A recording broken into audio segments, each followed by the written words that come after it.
Kia ora, everyone. Welcome to another CarbonCurious Ask Me Anything webinar. Today, we are going to be talking about what is happening in the ETS and the New Zealand carbon market.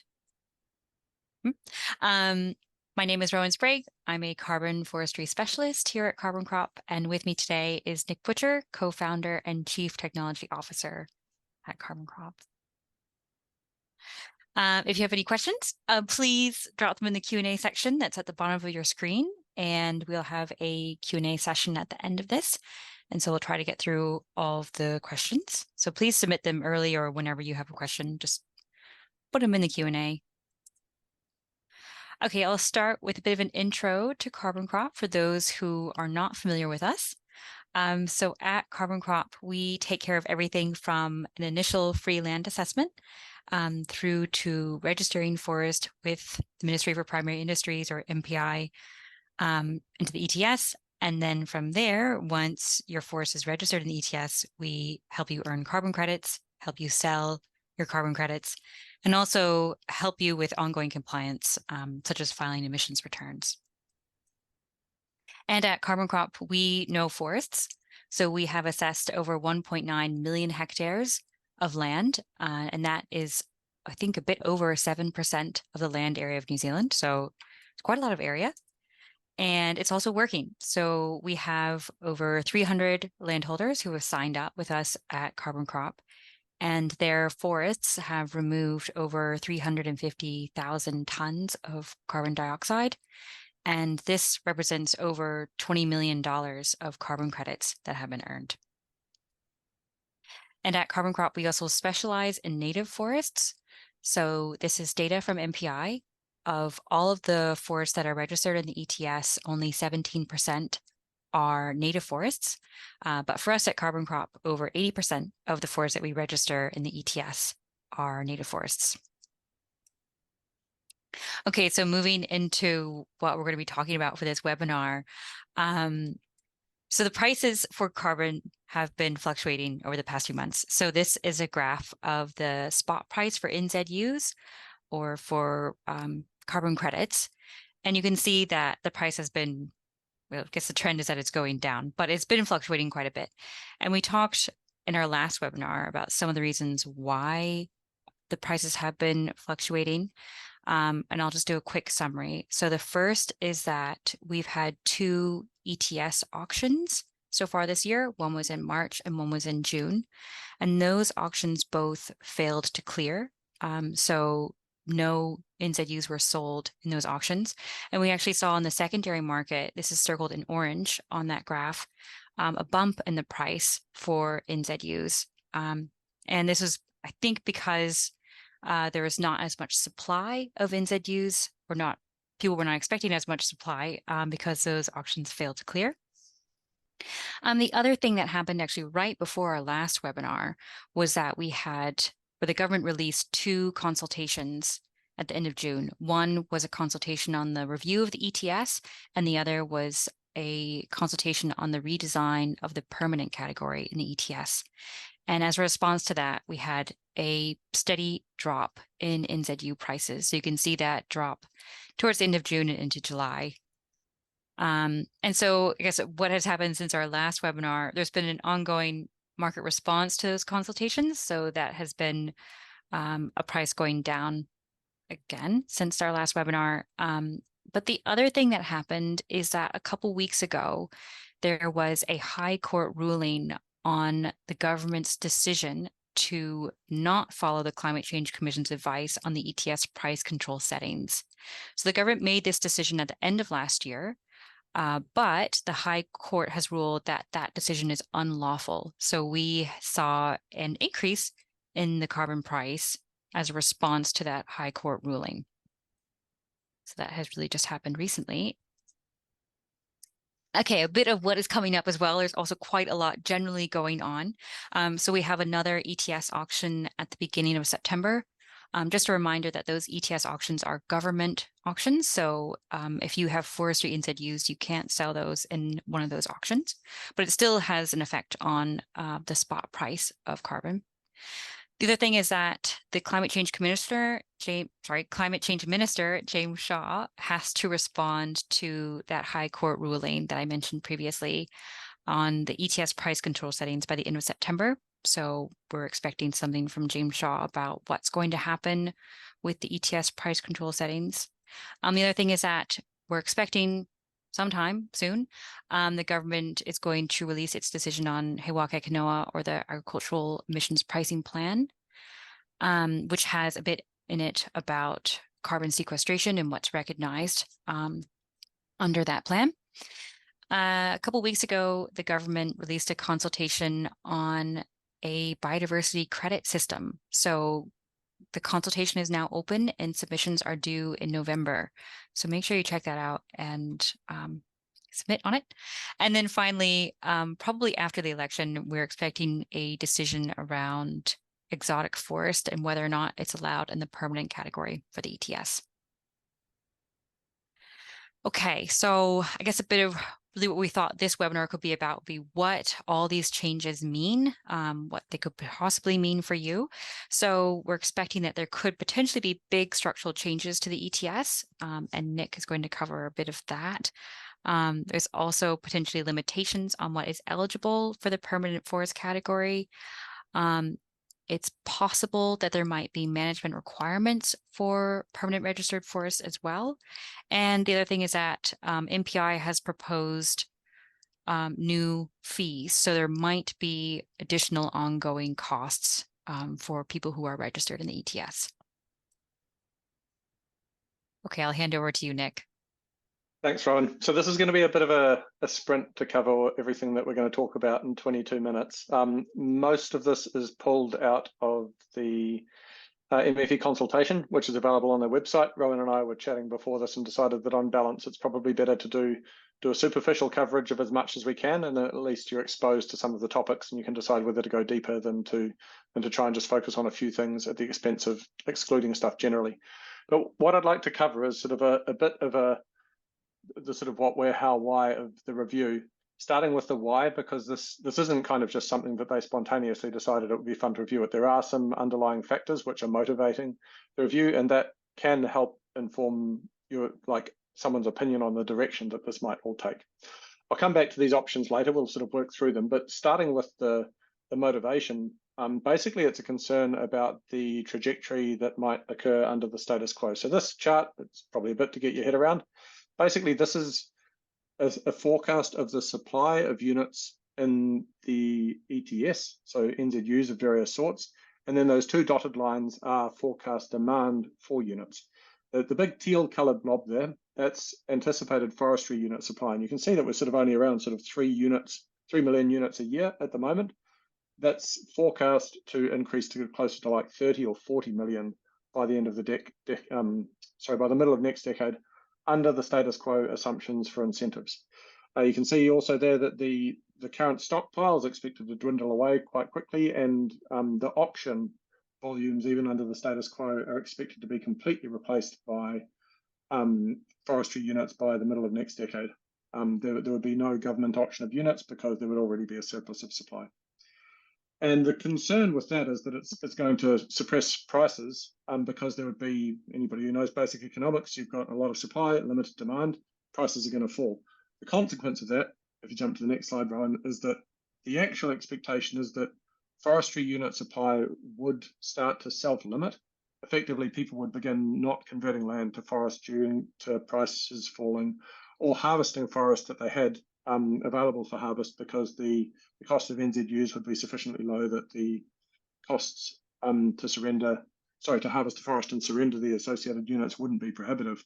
So you're going to get some sort of self-limiting behaviour where demand matches supply. And the concern that's been expressed around this is that it wouldn't actually lead to dramatic falls in the overall gross emissions. Like, it's interesting because this model actually shows a sort of 50 to 60% fall in gross emissions, but never mind that. That's the concern, is that there wouldn't be a huge cost incentive to decarbonise, which would mean that we're mostly neutralising our emissions with removals rather than eliminating them entirely. It's worth noting that the Paris Agreement doesn't care. You have to get to net zero, not gross zero, but there are concerns about the nature of the removals, the durability of the removals, like will the forest blow down in the wind or get eaten by pests or burn down or similar. So there are risks, but the key is that the big concern is there's not going to be a high enough carbon price to incentivize the gross reductions in emissions that the government's looking to see. And you can see this in this next chart, which I'll go quickly reiterate what the government said, which is this is not a forecast. It is a possible model for the evolution of carbon prices that they considered in the presence of this oversupply of forestry units that they're talking about. So, like, whether this was going to come to pass or not is an open question. I am somewhat skeptical, but this is the scenario that they're looking to avoid, because if you have this curve, like, and we end up at sort of $30 per tonne, it's not going to be a big decarbonisation incentive. We might already decarbonise because solar energy is the cheapest form of electricity, or electric cars are cheaper than petrol-powered cars, or whatever the situation is, but it won't be because of our carbon prices. And the next slide here is basically a disclaimer of what I said before. This is just a model pathway. It's subject to a huge number of variables, and this isn't presented as a forecast. So there's been 4 scenarios proposed to try and come up with an alternative pathway. And in my view, in a nutshell, the goals are a combination of increasing the price paid for emissions, so what emitters pay, while through varying mechanisms in some of the scenarios, decoupling and limiting the price paid for removals. So what if you're listening and you own a forest, what you would actually receive. And to some extent, through that, reducing the price paid for removals, also managing and controlling and probably limiting the total demand for removals, so that the government has mechanisms to constrain land conversion, for example, to exotic forestry. So I'm going to run through these one by one in the following slides. I won't bother going through them right now. This chart is straight from the consultation document, and it's essentially how the ETS works today. There's emitters which have a legal obligation to surrender New Zealand units, each of which represents a tonne of carbon, for any greenhouse gas emissions that they have. So if you burn coal, that's going to be attributed a certain number of units of CO2 emitted. You have to surrender that many NZUs.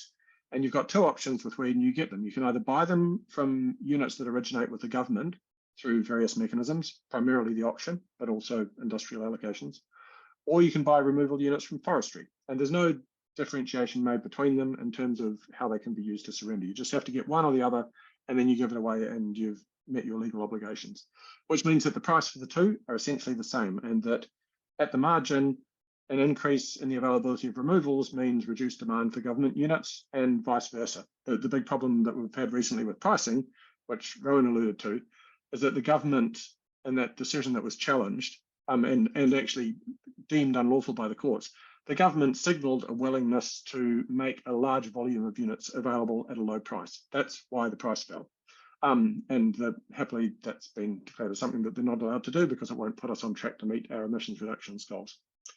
So this is the status quo as it is today. And this is what the concern is will lead to the scenarios I mentioned above, with just more and more, like at a high price, more and more removals becoming available through forestry incentives, and there being more removals than we need. I mean, I'd argue that we need all the removals we can get, while being cognizant of the potential negative impacts on land use generally. Like, we don't necessarily just want to paint the country in monocultures. We explicitly don't want that. We want biodiverse forest, but this is the status quo.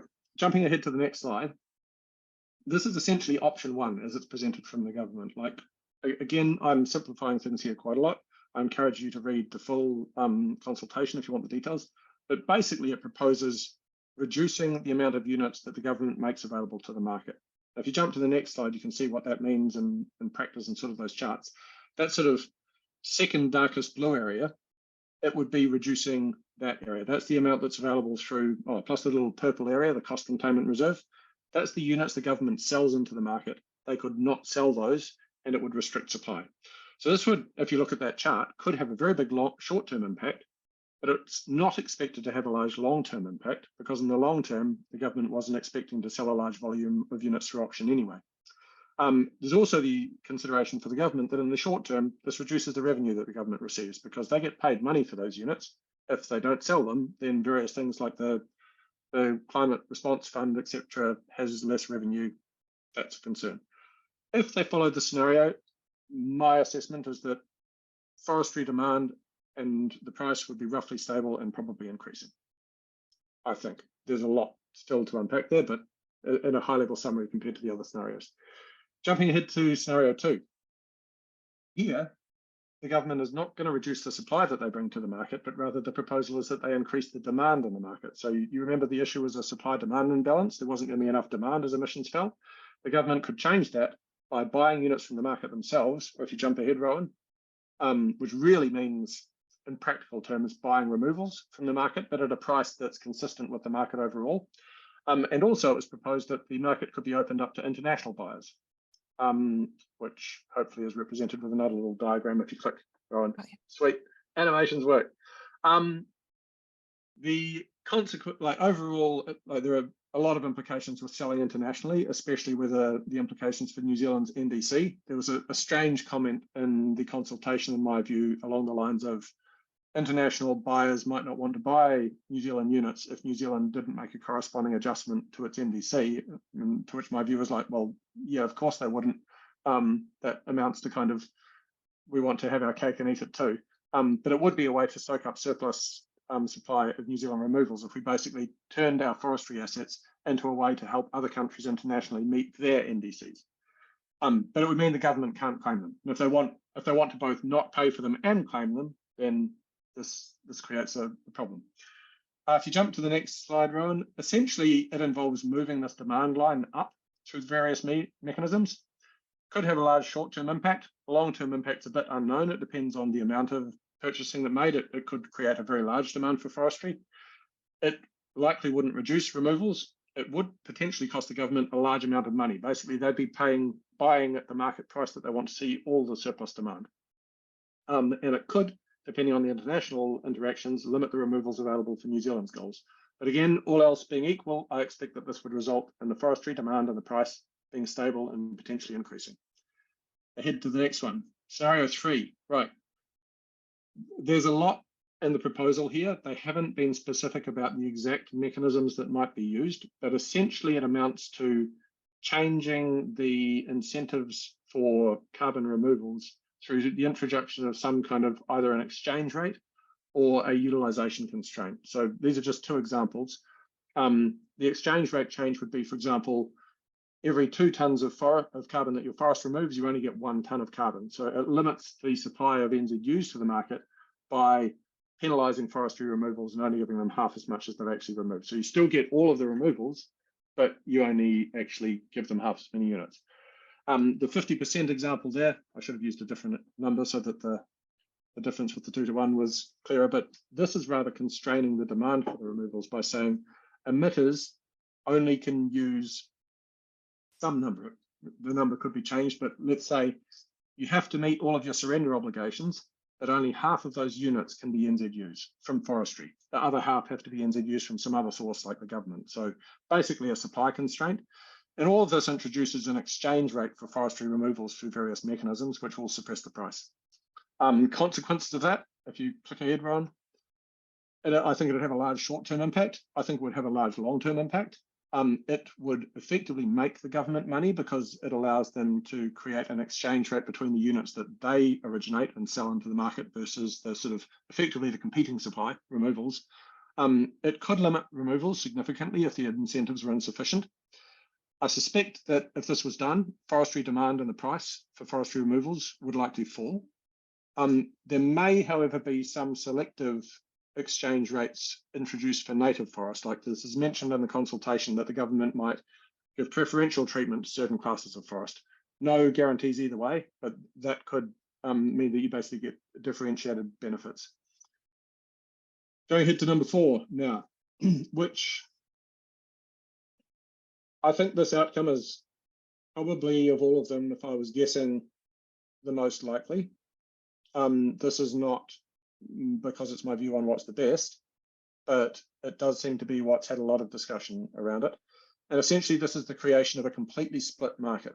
So the originators of removals, you guys as foresters, will no longer be able to sell your removals to emitters. you will only be able to sell them to the government, who will buy them through various mechanisms that have been proposed, such as a fixed price purchase guarantee or a reverse auction or various different things.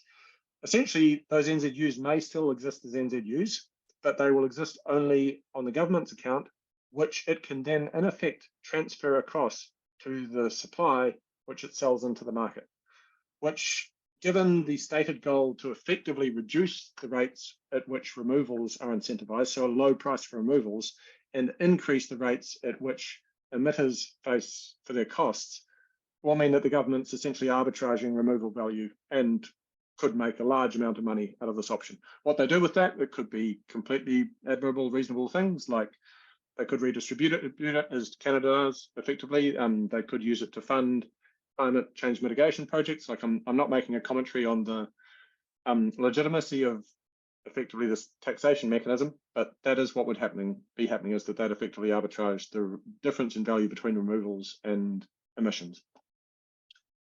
Summary there, I think it'd have a large short-term impact. I think it'd have a large long-term impact. It could effectively make the government a lot of money at the margin.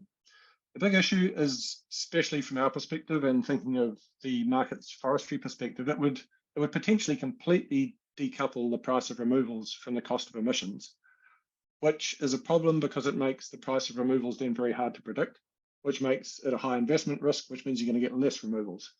The government has clearly indicated that they still want to incentivize removals and that removals are critical to the decarbonisation goals. So it would have to be a price that was sufficient to achieve removals, but especially for native foresters, we don't really know what that price is. And so you'd have to use quite a conservative value in your modelling.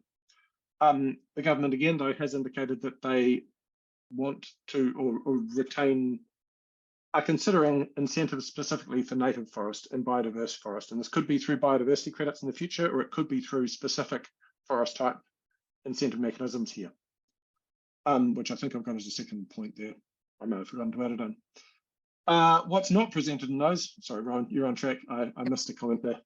One option, which seems to me like quite a sensible one, and I know it hasn't been proposed, is that a limitation of the total forestry registrations in the ETS to cap the total removal supply. So, for example, you could say we start to get an oversupply if we have more than 300,000 hectares of new forest registered versus what we have today. You could just say once we get to 300,000 hectares, there will be no further registrations until policy is further reviewed. This would be great because it wouldn't change the current investment environment much, and it would mean that everybody who's just looking to establish nursery capacity and planting capacity and retiring land today, they'd know the playing field and they'd know that they could just carry on with their investments. I think one of the issues here is that the government doesn't necessarily want to limit the removals. They want to limit the removals available at fair market price in the ETS. That's my interpretation of the consultation. And if they cap the total registrations, then they will limit removals overall. Second option is effectively a fixed surcharge for emissions. So you could say to emitters, you have to give me an NZU for your greenhouse gas emissions, but you also have to give me $40 per tonne. This is effectively, I think, a variant of option 3. And I think that's why it may even be considered as part of that option, but I think that's why it's not separately recognised. And the final one that I think it doesn't seem to have been addressed in the document, it could come through the agricultural pricing proposal, is to include agricultural emissions in the ETS. So all of those demand curves that you saw before, they exclude a roughly equivalent amount of total emissions. In fact, I think it might even be more, like 40 megatons per year is our current ag sector ETS emissions for non-CO2 gases. Were those included in the ETS, that would create a massive source of new demand, which means that we probably wouldn't have the supply issue, at least not in the short term, but it might still appear in the long term. You just get even more forest. And effectively, though, the government could achieve the same thing through variants of option 1 or 2. Like the government, as a buyer in the ETS, could just buy all of the removals in the ETS that it wants to reserve in the ag pricing scheme, and then perhaps sell them to farmers as part of the ag pricing scheme. So I think that's a possible option. Okay. In parallel with all of this, there's a lot of new fees coming for the ETS, or at least proposed fees. They haven't been confirmed yet. New registration costs are going to increase. Adding areas of permanent forest are going to increase significantly. Emissions return filing is increasing, but only slightly. I don't think that's the most substantial one, but a big one as well for especially native forest owners who, on balance, have significantly lower carbon yields for their forest, is that MPI have proposed an annual charge of $30.25 for every single hectare every year for all of your ETS registered forest. And if finalized, these are proposed to come into effect from 1st of October. So this is very near term.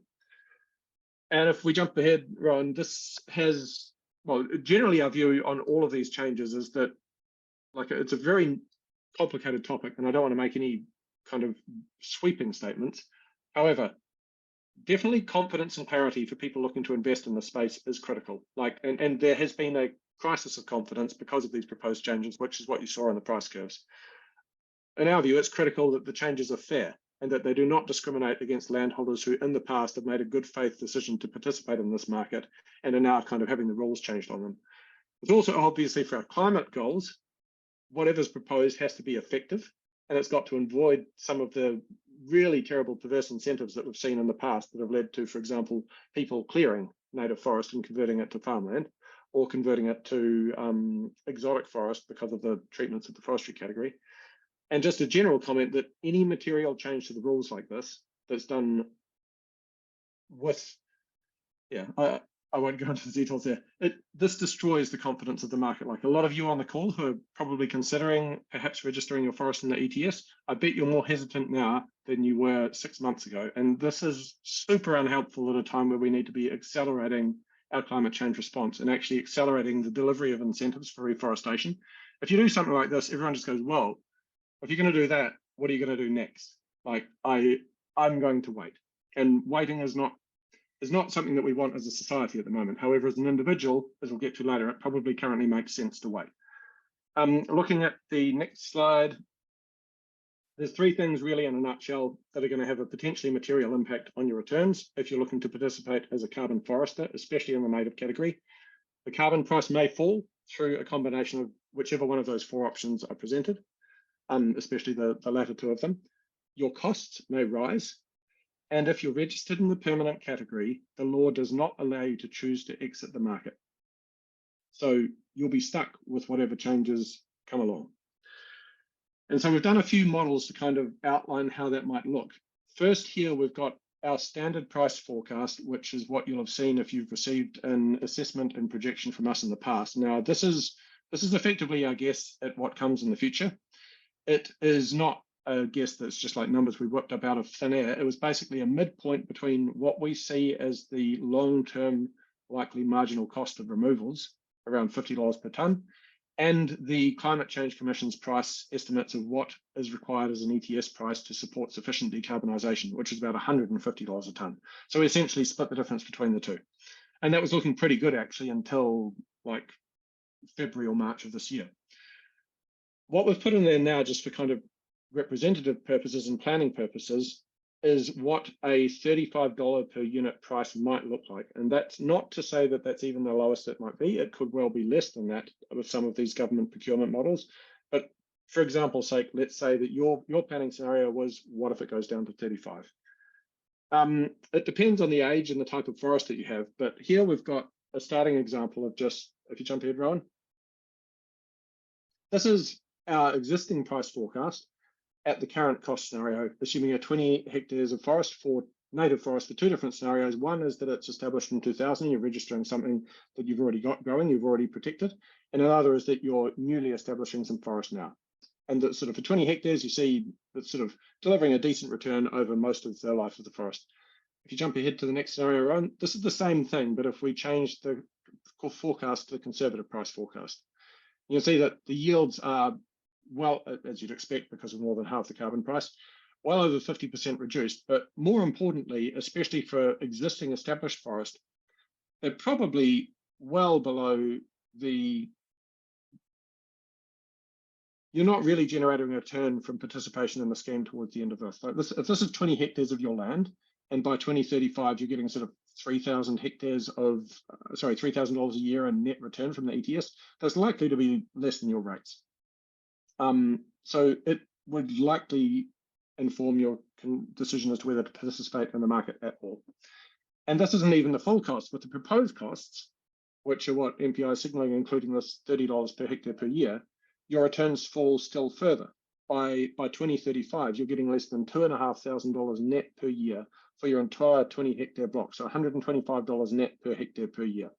And that's, yeah, it may well make you reconsider whether you want to participate or not. And I'm not saying that it will. Like in many cases, this is still going to be a good option for certain like categories of land use. But if you're deciding whether that includes you or not, you should really be looking at what might these changes imply in terms of your future revenue model, if that's something that you're depending on for your land use change decision. Now, there's a final scenario, which I'll hand over to Rowan for, which is exotic forest. You might think that this is like, well, at least with exotics, it's going to be a no-brainer with these price changes, but I'll let Rowan provide some more detail there. Yeah, no, and thanks for talking through all those other scenarios, Nick. Yeah, so with this one, we wanted to show that exotic forests are not exempt from all this uncertainty and also what the conservative price forecast could mean.